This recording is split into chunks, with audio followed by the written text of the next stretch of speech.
Welcome to the Scale Up Valley podcast, where we bring the best founders and investors to help you scale your business from 1 million to 1 trillion. Today's guest is Christian, the CEO of HiveMQ. Christian, welcome to the show. Thank you, Mike, for having me. It's great to be here. It's my pleasure. And you have an amazing story. And we always love these stories of companies that are able to bootstrap before raising venture capital. It's now very rare that I have a company that is older than Scale Up Valley. So you were founded in May of 2012, according to your LinkedIn. We started in Jan of 2013.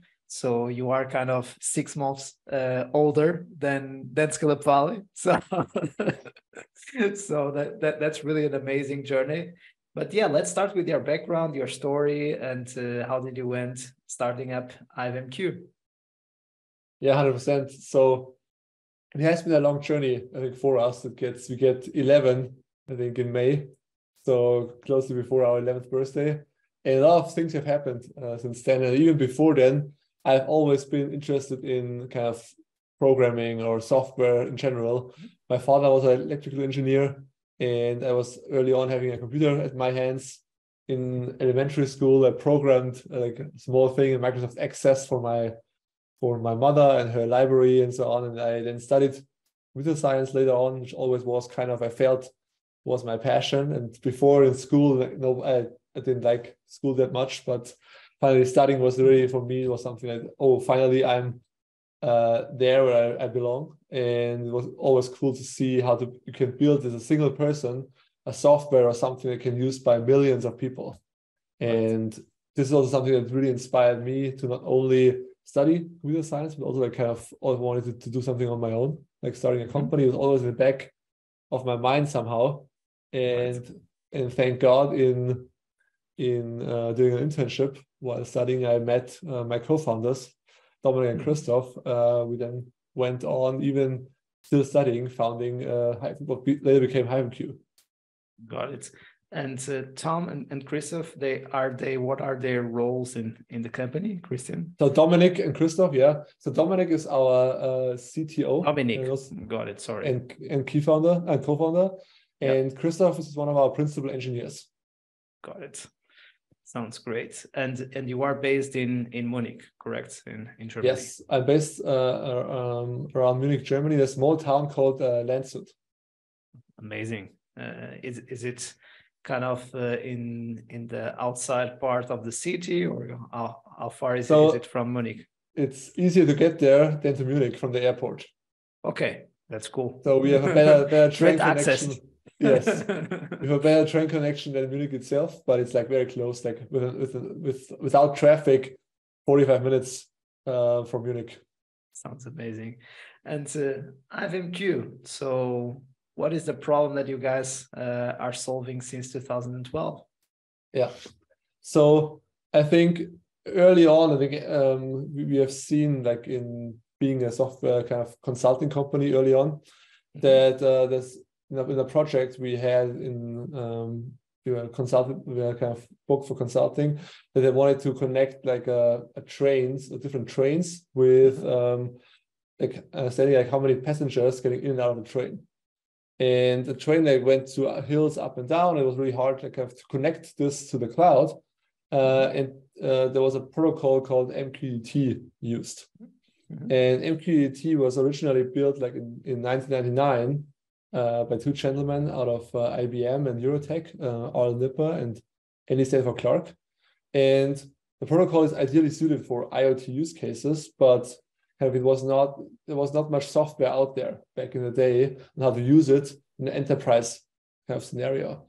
And when we were in the project, we just kind of saw like what they were doing. We were building the front end to this, but we were very curious about how can even like greater amount of devices. Back then it was just like a few hundreds, but there are like studies out there even back then that there will be billions of devices connected on the whole planet. And we were always like thinking, we were curious about like how can you connect all these devices? How can you kind of bring the value that's by knowing what the device is all about the car or the logistic container or the drone? how can we enable them to get this data off these devices and understand really what's going on and help the company or the customer to really kind of bring their business to the next level, or even kind of help saving lives in the process, help saving our planet, and so on. So there's a lot of use cases when you know more about devices and the data out there, you can do about it. So this,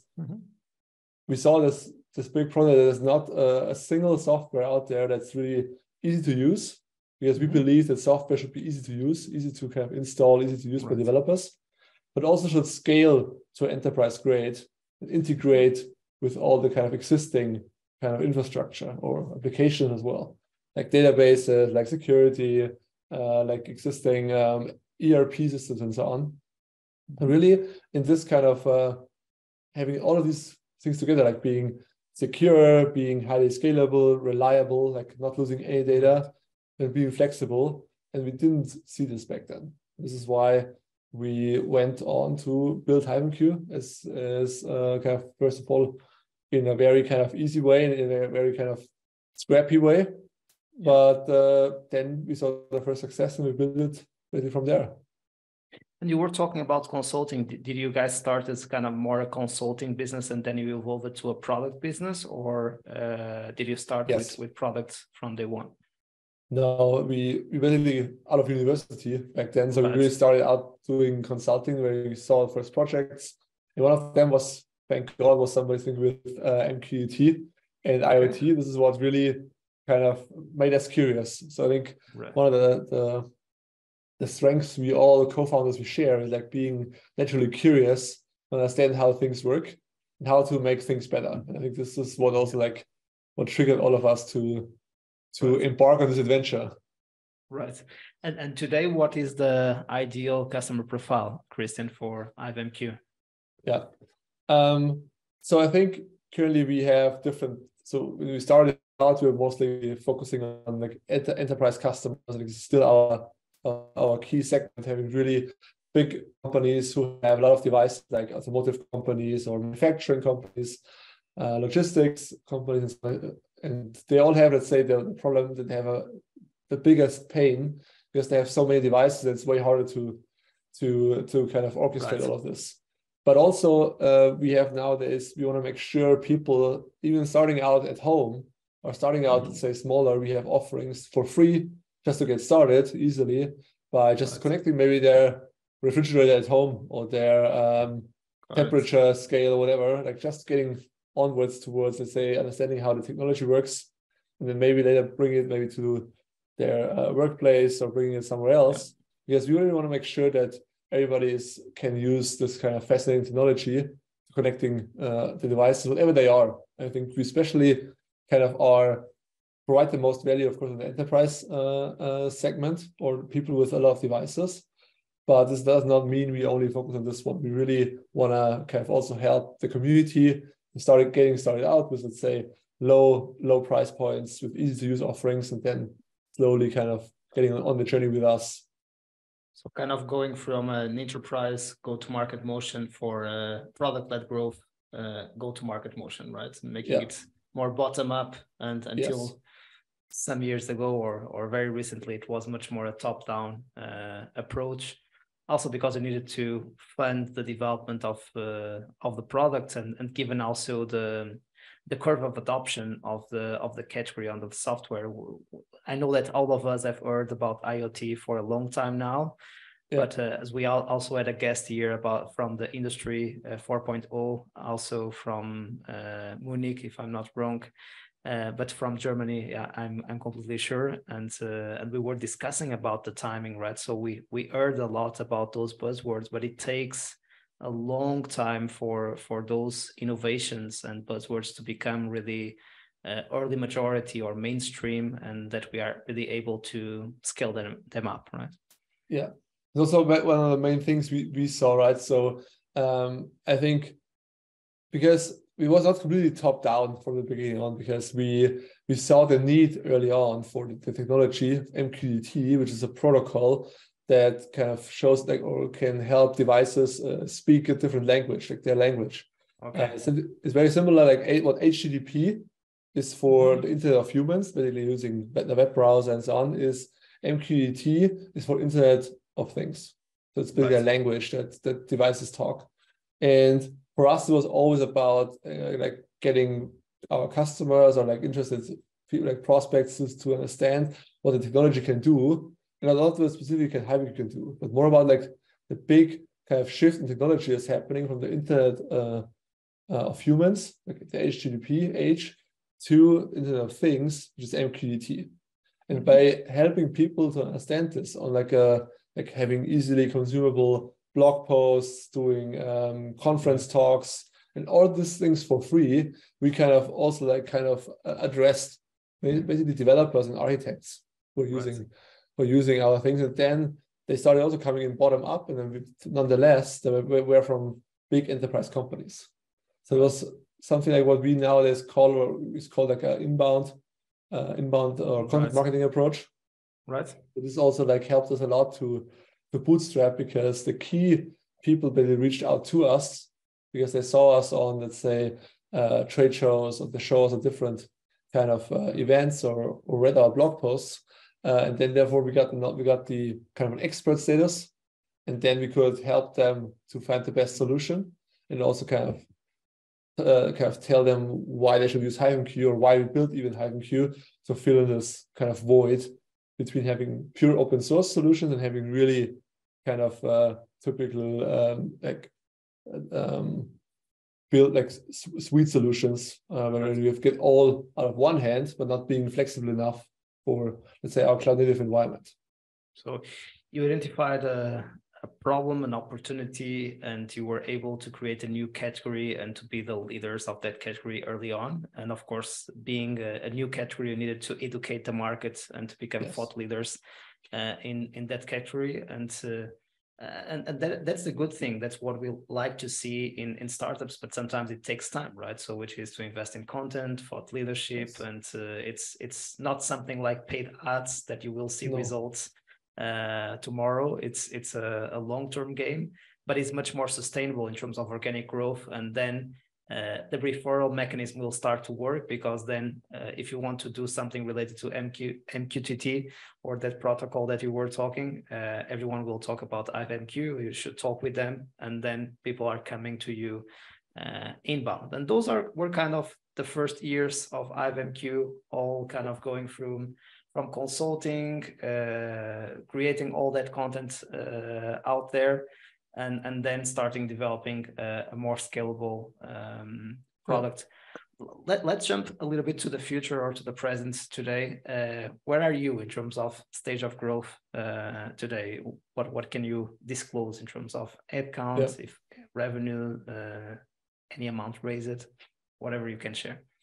Yes, for sure. So I think it's different now, right? We have used all the initial customers to really scale up. We have a lot. The good thing is having big customers early on is they help us scale, and this helped us to get to double-digit million in ARR, and this is really, I think, something we're very proud of.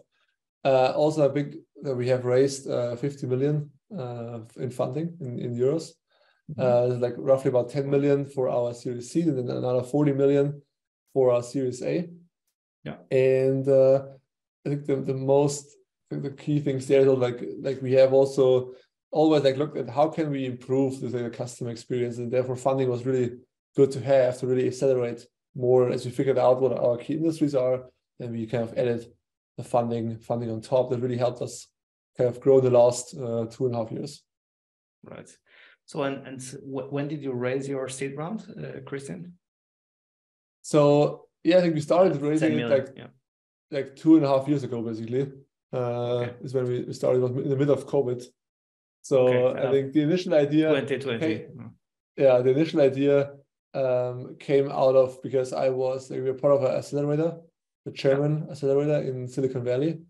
And therefore Dominic and I got exposed really kind of in the Silicon Valley ecosystem. And for us, it was before, it was not so imminent for us what's going on there, but then afterwards, it was very clear that getting into the VC game is really another booster for us. We're already seeing that our product is arrived in the market. Like big brands are like, for example, like BMW, Audi, Liberty Global, Netflix, Metanet, and others all over the world, basically from the US to Europe, a few also in Asia are kind of using us.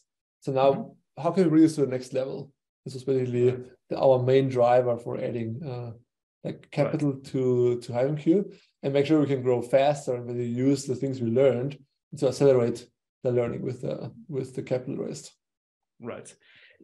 So you were saying that you kind of raised in the second half of 2020 the seed round, and before we go to that path, what is the size of the team now as well, Christian? Just to be clear, we started raising like in roughly end of 2020. We did the round, I think, in April, May 2021, and we did another round basically a year after. Exactly, in May of 22. That's the 42 million round. Okay. Yeah. Cool. And in terms of the size of the team. So. Yeah, so we're currently like going towards 200 people. This is our current. Like we have more than that, more there. And it's really a decent sized team. We grew a lot in the last couple of like months, even to having a lot of more people on board in all teams to really make sure we can grow massively in all ends. And kind of from 2012 to 2021, you kind of went through a bootstrapping mode, and you went to 2 million ARR, if I'm not wrong, before you raised, right? So which is kind of raising a seed round with that amount of capital or amount of revenue. It's quite impressive, right? It's much more revenue for raising a Series A than a seed round. But of course, the names of the round are what they are. Right?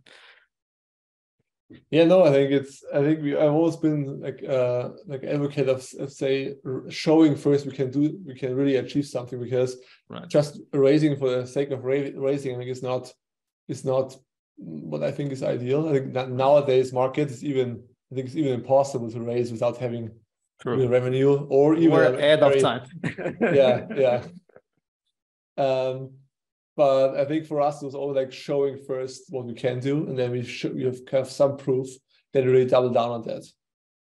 And we kind of grow up like that. So we always have been scrappy, having a bootstrapping mindset, and getting like one example I think for that is like I told you before, we were going to conferences, we're going to kind of trade shows, but we didn't book the big booth, right? We just did like call for papers, we got the speaker engagements and I just went there for this. And sometimes conferences would also be open to paying our travel, and would paying like one night of accommodation. So we could go there for free, bringing our message out and without having any cash burned. So this is the kind of one of the early on things we did, and we still kind of trying to get to as much as call for papers as possible, because these are like good things to get in front of an audience without having paying, I think, like thousands of dollars for a big booth. It's kind of much more a bootstrapping mindset to validate the problem and get to product market fit.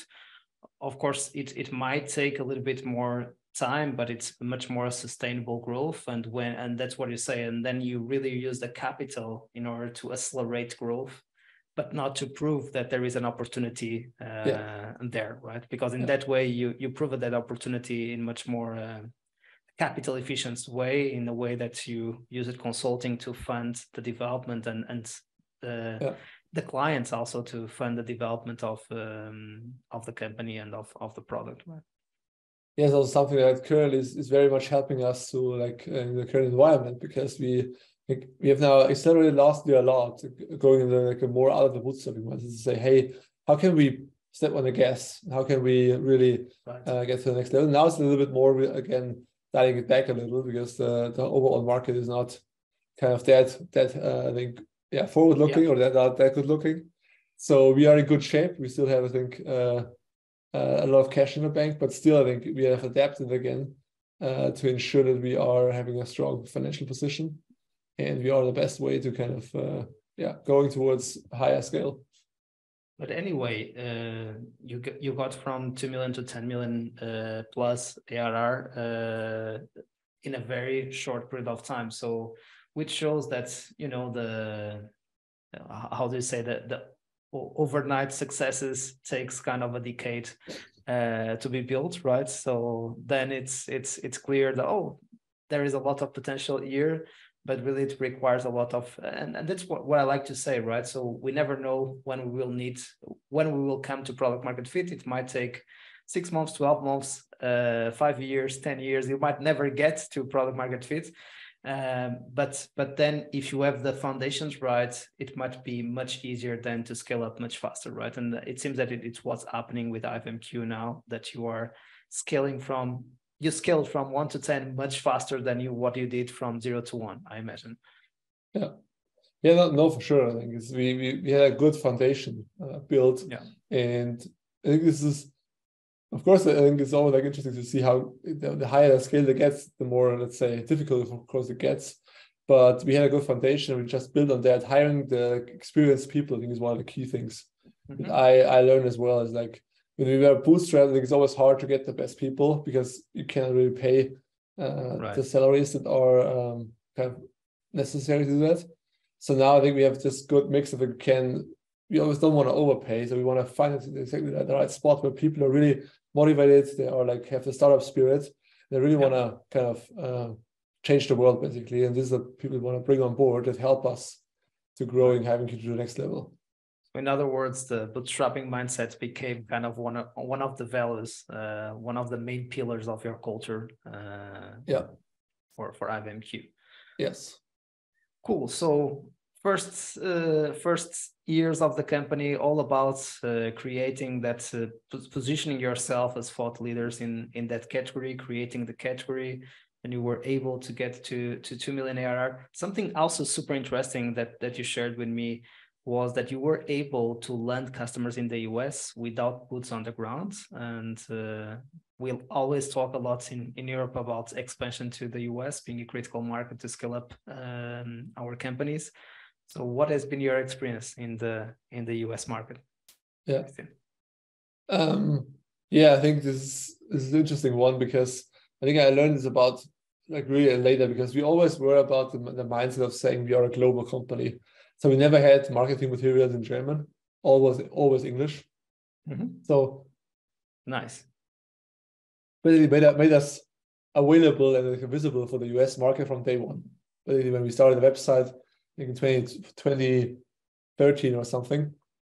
So we're always like we could be found, right? And I think this helped us tremendously, because as I said before, like we were doing a lot of things on our inbound motion. So people from the US could find us. They did outreaches to us proactively and saying, hey, we want this software. They really kind of pulled our technology again over the whole MQT theme on top, where we really say, hey, there's like, if you need IoT solutions, you use MQT as a protocol.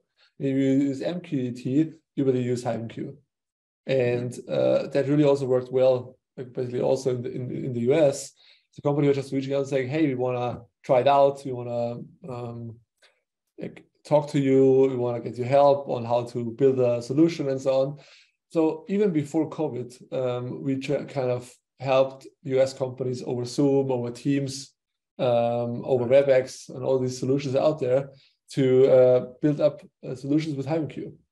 And for us, it was very natural to do this, right? Nobody told us that you can only do business in the US when you are on the ground. Nobody told us. We didn't know. We just that's great. Kind of not conditional. Yeah, we didn't care. So we just kind of got started.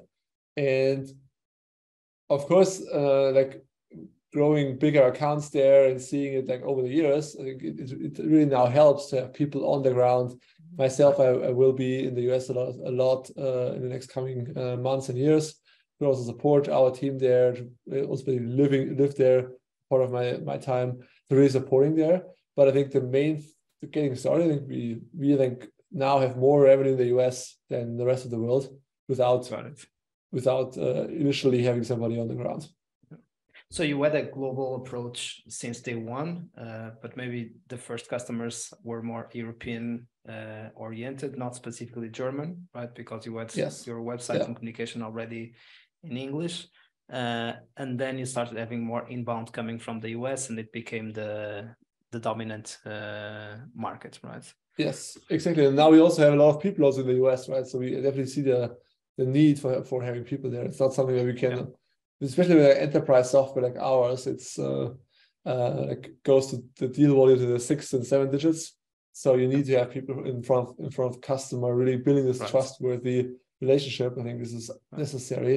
But like for building out, it's not, I think, not immediately necessary. It depends a lot about the market and the position you're in and so on. So there's no one size fits all to say it would be possible in any case. But I think for us, as we're pushing a new technology, it was easily possible, and we didn't see any kind of disadvantage or something. And what is your policy around your people and the offices? Do you have offices in the US and in Europe, or are you kind of remote friendly? What is your policy around that? So we are remote first. So I think all meetings, like big meetings, are always kind of remote meetings. We also have offices. So we have like a kind of a like EMEA headquarter here in Landshut. We're currently about to build another one in Boston, in the US. So that's our key locations.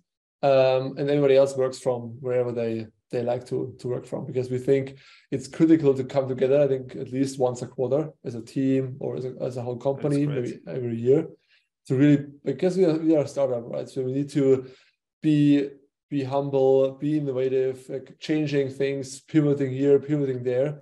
And this can only be done with really being in a room together with the right team. And then we can all go back home and back to our kind of, our place where we like to work. And then we can just coordinate over Zoom and over Slack and so on. But I think for the critical development steps or the critical steps in every part of the organization, I think being in one room, having a whiteboard, I think it has been one of the key learnings for me, especially in a fast-paced environment. Is really key. Any rationale behind choosing Boston to have your office? However, the office are not very relevant as you guys are remote first company. But any rationale behind it? Because that's one of the main decisions that always founders think about, right? So should we go to West, East Coast? Usually time zone in the East Coast helps, but also it depends on the sectors and on the customer profile that you are serving. No, so we saw a lot about this, and because I think East Coast was for us a must, because our main, let's say, all our kind of a lot of things from us is still in Europe. We also have a lot of customer, let's say, in all over the US. So also our leadership team is kind of spanned over both continents. So really having this kind of in the middle of the time zones is, I think, was a must. As I myself experienced the West Coast time zones together with Europe, and it's just a little bit too challenging. So we have also people there, but for for me personally to also holding the teams together and the leadership team together, it's really, I think, too big of a stretch. And the East Coast gives the right amount of kind of balance in both directions. And then Boston was kind of a choice. Let's say there's a big tech ecosystem. We have a few customers around the area there. A lot of employees we have around there. So it was a joint decision of multiple factors that come into this to make sure we find the right spot. And I'm quite happy with that. I think it's still early days for us there, so we still ramping it up slowly. And we're looking forward to spending more time there this year, next year, and onward. So now with 200 people, of course, you need to keep investing a lot of time on ensuring that we have the right people on the right seats and on strengthening your leadership team. And of course, your role as the CEO has been evolving a lot in the last since the beginning, but I imagined in the last two years, because I sensed that you had kind of the explosion in terms of headcounts in the last 2 years, right? So maybe before raising seed round, you were how many people in the company? Do you remember in 21? Like 40 or something. Okay, so in 2 years, you kind of went to you grew 5 times the headcount. So it has been kind of a roller coaster as the CEO to be able to manage such a different company from year to year now. right? So you were talking about the importance of hiring and ensuring that you have the right people, also being able to invest a bit more on having the right people on board, but also don't go crazy and don't go against your bootstrapping values of not paying too much or not overpaying for specific roles, but at the same time not being so frugal that then you don't bring the best people to the game, right? Yeah, I think bringing the best people is one of the advices you hear so often, and it's at the end, like, it's so true. Like having the right people, like person in the right seat, it can work big wonders. Job of the CEO, right? Yeah. This is basically what I'm spending all my time on, currently to build the right team together and bring them in the right positions. They're all have experienced people who have exactly like or very similar done similar things. And making sure we are working great together, having this kind of chemistry together, having fun together, sharing, let's say, the hard times, the good times, and the awesome times, to make sure that HiveMQ gets successful or gets even more successful than we already are. Yeah, absolutely. And in terms of the roles, what are the roles? What is the size of your leadership team at the moment, Christian? And what are the roles of that leadership team? So we have really we have different parts of the leadership team. So we have a C-level team, and we have a kind of a extended leadership team. The C-level team is just like say, 6 people to really have a small group to work on the key things, and then having a broad group. There's a lot of functions in there to really help the different leaders of all of the teams we have. So from legal, operations, sales, marketing, solution engineering, marketing, product, our cloud team, and so on. There's a lot of the extended team. Basically every function somebody's in there. Then we have the C-level team who really kind of steers and governs everything to make sure we go in the right direction. Finance, revenue, product, technology, revenue, people. Yes, exactly right. Around that, right? So yeah, exactly right. So the typical setup, and then you have an extended. What is the size of the extended? Because I think that's one of the main pains at this stage of growth of your company is really being able to have a second layer of leaders that is really, really strong. Because if not, the C-suite will not be able to lead the company, and also the communication, right? The bottom-up feedback and the direction given by the top-down communication. So I think that those flows of top-down, bottom-up communication are crucial. And if we don't have the right second layer, communication will not flow, and we might be lost in translation and lose efficiency and lack of direction, lack of purpose, lack of fulfillment, all of that stuff. Yeah, no, I think this is really key, and this is also what we don't have figured out the best way yet. I think communication is always an issue. Like, how can you communicate more, over communicate on the right things? I think for us is again bringing back more kind of offsites for the leadership team. Mm-hmm. So in the C-level team, we meet every 6 weeks, and in the extended leadership team, every quarter at least once, every other month, to make sure really we are in good sync there. And it's just become more and more important to be together. Again, as I mentioned before, spending this, it could be a whiteboard time with a C-level team, or it could be like presenting or discussing in focus groups with the leadership team on certain issues, or just bringing everybody together and aligning them on like what's the 2-3 things we need to attack in the company, what is working, what's not working, and to making sure we all speak the same language. I think this is one of the key things, that the company is really going in one direction, not in multiple. Exactly. And I think that we underestimate how difficult it is to have a company aligned and having everyone on the same page, right? So, and the first thing is also, how do we involve people on defining that direction? Because we know that if people are involved, it will increase the probability of executing in a faster pace that strategy, right? And exactly right, because I'm, as a CEO, I think in our leadership team or our C-level team, together with Dominic, we are the less experienced people, right? So we've seen the last 11 years of HiveMQ, but we have not had big leadership careers before. So I really hire the right people that I can trust in their opinion and really bring in also the experience to help us to make the best decisions. At the end, yes, I need to also make the hard decisions, but I think it's way easier when having a very good team around you that can help and also is part of the decisions and not just outside of them. I love the analogy of the restaurant, right? So it's amazing as a manager or as a business owner when you are not a fantastic cook, because if you are a fantastic cook, then you'll be focused on cooking and you will never grow the restaurant. So it's a blessing in disguise that you are not an amazing cook. So then you can focus on ensuring that you have a great cooks around you and great managers to really build a chain of restaurants, let's say in a certain way. When we are so passionate and so expert in a thing, sometimes it's difficult to let go and to be the CEO and not another expert in the business, right? Yeah.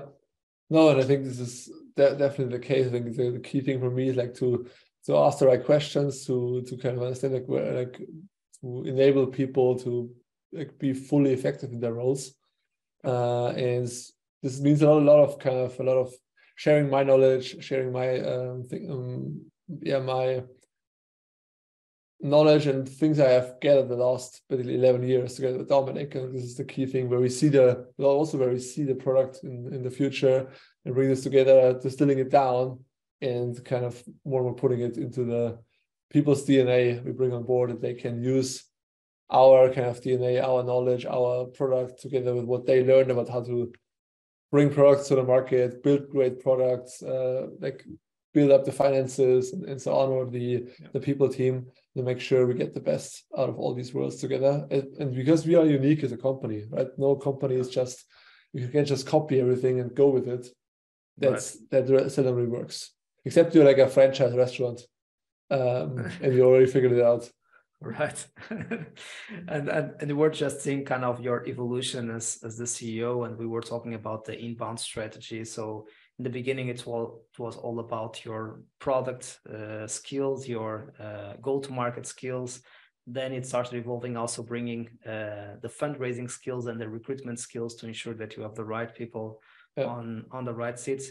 How has been this shift also to care about fundraising? So, and you already explained it and shared the story about why did you decide to move to the fundraising stage? But maybe sharing some of your lessons learned in this last 2 years, right? So the first one was in April of 21 that you raised your seed round. So what has been the main lessons learned when you started to care about fundraising? I think in hindsight, there are a few things that made it very easy, or like maybe not very, but made it easier than others. And I think we mentioned this already, is having revenue in the books was really helping us. And I would advise, or it's a metrics game and not anymore just a vision. So you need to have a strong story, but the metrics are explain the story, right? Before you only have the story and you don't have metrics. So people need to believe that you will build the metrics. Now it's the opposite. You have the metrics and you have a bolder vision for the future, right? And there are definitely industries, for example, like one of our VCs investing in space, right? In like rockets. So they cannot do anything without getting an initial investment. It's very hard to build the first prototype because it's really expensive. But whenever you kind of get towards a software startup, I think it's always possible to build the first prototype, the first thing before you have the first revenue. You can build this without any VC funding from my point of view. And I think entrepreneurs should be more willing to get to do this risk, because it's at the end, it's like proving to yourself, but also proving to the world this is something you really need solving. Because nobody's paying for that. You might get funding for 2-3 years to building something. At the end, nobody wants that, and nobody wants that. I think this is like doing the due diligence, your own due diligence early on. I think for me is like one of the key lessons I learned, and I would do it the same way if it would be possible whenever I would start again from scratch. But hopefully now really like HiveMQ is like, I don't want to start from scratch tomorrow. It really has been a lot of work. So it's really, for me, I'm really proud of, let's say, what we built, and looking forward to see what's even is possible. I'm telling this to our team, who sometimes of them have been here for 9-10 years. We're just at the beginning, right? So we have been like a 11-year history, or almost 11-year history, but it's still the beginning. We have so much more to do. I love that mentality, and something that also proves that you keep loyal to your values is something that you shared around, for instance, a story that you have about booking hotels at a certain price point. Can you share that the story that you shared with me that really relates with the values that you have? I'm not sure if you remember that story. If not, I can. Of course, Okay. of course. No, so it was like recently. I was like, I have now people who like booking my travels. Usually, I normally book my travel always by myself, but now kind of other people are doing that. And I was at a hotel in London, and I was able to, like, I should sign in on the reception, and they told me like, oh, the hotel room is like 700 euros per night, and I was like, what is this? Like 700 euros for one hotel night? It's like crazy.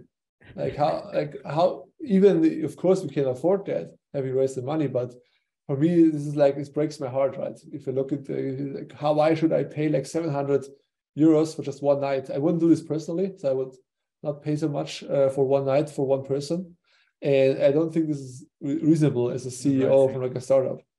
Yeah. So this is why I immediately emailed my colleagues saying, hey, we need to, what's with our policy, right? We need a policy to make sure we only book like up to a certain level, like maybe 200 euros or something, or maybe certain exceptions, but just booking this without kind of knowing what the real value is out of that is crazy. And it kind of, my heart was like shaking when I saw this.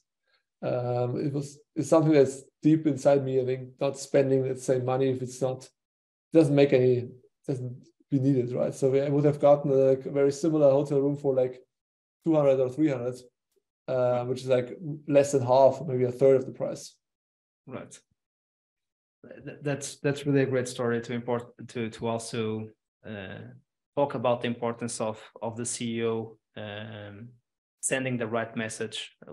Exactly. With the actions and the behaviors. The same thing is we all fly economy, right? There is no business class, no first class at HiveMQ, because even I was in the US last week. It's only economy, like only nothing else. Because if you're starting this, it's like everybody says, oh, they are flying higher class. I want to do this as well. Why can't we do this? So right. It's 12 hours in a plane, right? So somehow we need to get all through this. Right.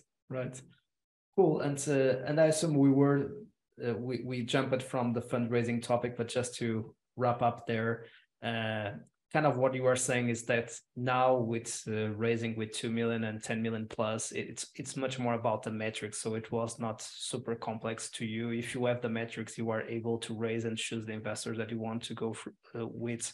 If you don't have the metrics, you will have an hard time. Fortunately, you have the metrics so far, so it was not a big deal to close the round. It was much more about ensuring that you have the right partners on board, right? Yeah. So for us, it was more like also like telling the story the right way, because we never needed to tell the story. It was the first time for us really to like do this. For us, this was like the biggest part to really make the story the right way. And this was way harder for us than to show the numbers, because we already had them. Right. Way how we package this, how we kind of really kind of share the big vision we have. And I think another one is like, this is so important. Like people told me, and I kind of thought this is key, like really looking for the right VCs. Like the right people is so important, right? If you vet them before doing reference calls with other founders, I think this is so important. Critical. And also let's learn, the first one is always the hardest, right? The first round, if you have the right VCs in the round, in the next round, they also help you to get to the next funding round, because they also like have the interest to bring the company forward. The first round is always like the hardest. Yeah. And that's a good point, because you got to 2 million ARR at the time, but there is also the question, so how will you be able to double revenue every year? And what is the potential of this company becoming a 100 million company? So there is still a narrative and the vision to be sold, right? So yes, okay, exactly. That's amazing. You got here. And even maybe the question, so it took you 9 years to get here. The majority don't get here anyway, but how do you prove that you will be much faster getting to 10 million and 25 million than what you needed to get here? So there is still a narrative and a vision that needs to be shared to be able to raise, right? So it's not a walk in the park. To be clear, right? Nobody kind of is interested in like the backstory. Nobody just like where it come from. Oh yes, you're bootstrapped and you already that ARR. That's great. Like, how do we get there? Right. This is the story everybody wants to hear. How do you get from where you are to where you want to be? This is the focus, all the focus. Absolutely. So let's go to the last segment of the show, Christian, where we kind of do a ping pong of quick questions and answers. So let's start with the first one. If you would have the opportunity to meet Christian for a coffee or a tea in May of 2012, what advice would you offer to your younger self?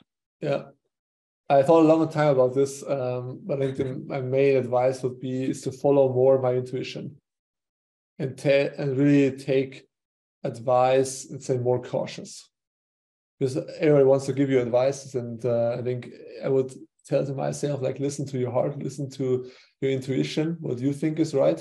Of course, advice can give you more options, but at the end, you need to decide what the right path is, and this should be based on intuition, based on your own gut feeling, because I think there's no other evidence. If you don't have experience in the field, then gut feeling is the only thing you can use to do these decisions. And trusting more on myself to doing the right things would be one key advice. Absolutely. It resonates with me as well. And it's super difficult for people that are bold and analytical, right? So sometimes we just feel that it seems the right thing to do on paper, but it doesn't feel that it's the right option. Yeah. And sometimes there are options that don't feel right on paper, but we feel that that's the way to go. And it's super difficult to have the courage to follow that intuition, that gut feeling, instead of just going with your rational mind. Yeah. And it needs a lot of personal development and personal like self-awareness, self-confidence to just be aware of that feelings, be aware of, let's say, what's going on, and then just use these small cues to make the right decisions. Absolutely. What are you the most proud of on your journey so far? Yeah, I think the most proud is that we have built something, not myself, but with the whole team, that actually changes lives of people. Like if it's like, for example, we have a customer who transports blood samples to hospitals, which actually is faster than they could before, which is really changing lives. We're helping automotive companies to have better customer experience with people. We're helping kind of manufacturing companies to have less kind of or having less kind of loss of their production, having faster and more efficiencies. So it helps us as humans to do something better.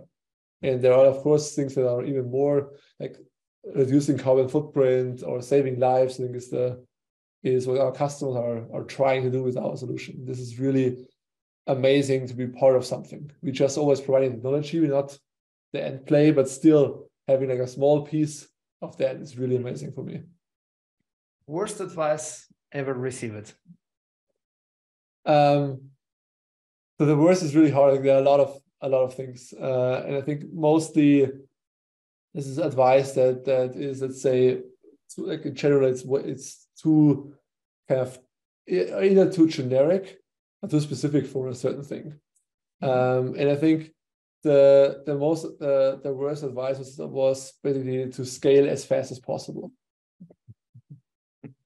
Love because it. Great one. Because again, I should have heard a little bit more to my gut feeling there. It's like, okay, getting fast is awesome, right? But there's a certain thing we need to make sure the company scales with it, and we make the most out of this. Like all the people we're hiring to make sure they're integrated, they are on board the right way. And I think this is something I guess like all of the first time founders might relate to a lot. It's a difficult one, the right pace of growth, and also unlocking the growth plateaus that will always come on our way. Yeah. And now the resources. Your favorite book, business or non-business? Yeah. So I have so many. I don't know where I can start it. I can just tell you what I'm currently reading and I really like. So the two things, this is Good Strategy, Bad Strategy by Richard Rumelt, which is a classic one on strategy. Yeah. And the Revenue Acceleration Playbook, how you align an authentic buyer journey across sales, marketing, and customer success by Brent Keltner. Amazing additions to the list. Your favorite movie or series, Christian? So my favorite series is The Wire. Can you share a little more? Yeah, it's a US-based series from the 2000s, and it's about showing police, drug dealers, and also like schools in America, and all very realistic from my point of view, because the original creator ride along a police car for like a year. And he basically built this show. It's very slow if you watch it. Like every episode, it's very slow paced, but a lot of pieces coming together. And also what I really like is that not always only the bad people or the bad ones, also the good people, like the cops, do sometimes stupid or let's say bad things. And it shows both sides. And at the end, it brings all the things together. And I really love that show. It has six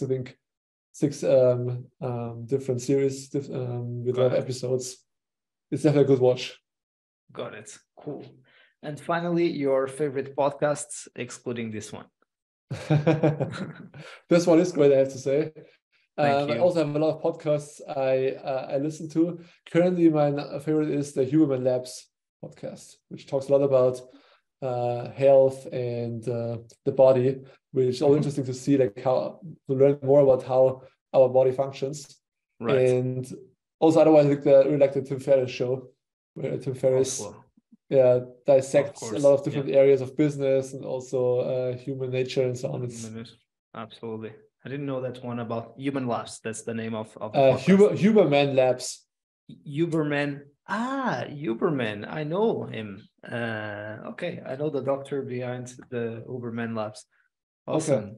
Okay. No, he's great. Like the dissecting things that normal people can also somehow understand it, and also having tips and tricks which are low cost that really can improve certain body functions. It's amazing.